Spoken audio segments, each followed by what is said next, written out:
رسالة لحكام الخليج، نقول اسمعوا كلام الشعوب.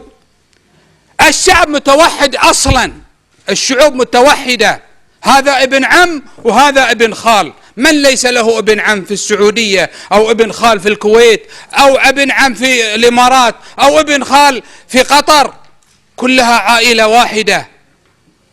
أوروبا معالي الرئيس من 92 27 دولة ب27 لغة ب27 عرق توحدت.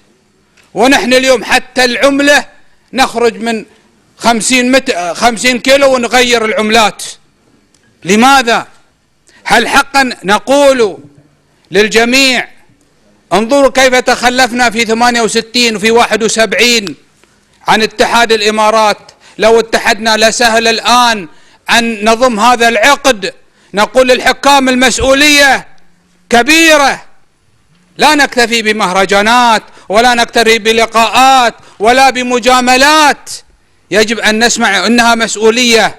الله عز وجل حملكم هذه المسؤولية ليس فقط لإسكات الشعوب ولتخديرهم ببعض المعونات وبعض الأموال، لا، يجب أن نحافظ.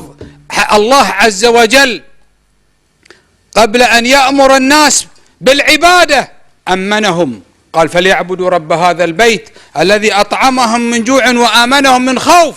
نريد أمن ما يصير عندنا في الخليج بتفرق وما عليكم من الأصوات.